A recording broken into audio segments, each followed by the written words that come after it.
অবশেষে তারকেশ্বর পৌরসভা এবং তারকেশ্বর থানার পক্ষ থেকে অবৈধ আলুর বীজের গাড়ি সহ রাস্তায় দুই পাশে অবৈধভাবে দাঁড়িয়ে থাকা লরির বিরুদ্ধে আইনত ব্যবস্থা নেওয়ার জন্য সচেতন করল প্রশাসন। আলু বীজ ব্যবসায়ীদের প্রতি প্রশাসনের আবেদন, পার্কিং থেকে আলু বীজের গাড়ি খালি করুন। অবৈধভাবে রাস্তার দুই পাশে গাড়ি দাঁড় করিয়ে লোডিং আনলোডিং করা যাবে না, কারণ যে কোনো মুহূর্তে ঘটে যেতে পারে দুর্ঘটনা। কোনো ব্যবসায়ী যদি এই নিয়ম লঙ্ঘন করে তার বিরুদ্ধে আইনত ব্যবস্থা নেওয়ার বার্তা দেয় প্রশাসন। সোমবার জামালপুর থানা নিবাসী এক ব্যক্তির মৃত্যু ঘটে এই রোডে। এই ঘটনার পুনরাবৃত্তি যাতে না হয় তাই ব্যবসায়ীদের সজাগ করে প্রশাসন। এদের উদ্দেশ্যে জানানো হচ্ছে, যে সকল আলু বীজের গাড়ি আসছে রাস্তার উপরে দাঁড় করিয়ে কেউ লোডিং এবং আনলোডিং করবেন না।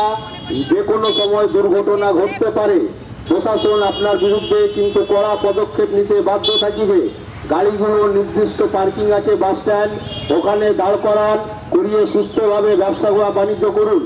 তারকেশ্বর পৌরসভার পক্ষ থেকে জানানো হচ্ছে, আলু ব্যবসায়ীদের যে সকল আলু বীজ গাড়িগুলো আসছে মেন রাস্তার উপরে দাঁড় করিয়ে কেউ আলু বীজ লোডিং এবং আনলোডিং করবেন না। যে কোনো সময় দুর্ঘটনা ঘটতে পারে।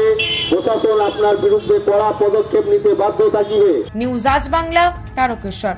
নিজের পছন্দ মতো বাইক কিনতে চান? তাহলে আজই আসুন হুগলি জেলার সর্ববৃহৎ হিরো অনুমোদিত শীততাপ নিয়ন্ত্রিত ডিলার সুপার অটোয়। এখানে রয়েছে নিত্য নতুন বাইকের সম্ভার, অত্যাধুনিক বাইক সার্ভিসিং এর সুবিধা ও পাচ্ছেন হিরো কোম্পানির অরিজিনাল স্পেয়ার পার্টস। এছাড়াও এখানে সমস্ত পেট্রোল ডিজেল গাড়ির ধোঁয়া পরীক্ষাও করা হয়। আমাদের ঠিকানা ভীমপুর, তারকেশ্বর, হুগলি। ফোন নাম্বার 9434026200 এবং 9289922801। তাই বলি, পছন্দের বাইক আপনার আর পরিষেবা সুপার অটোর।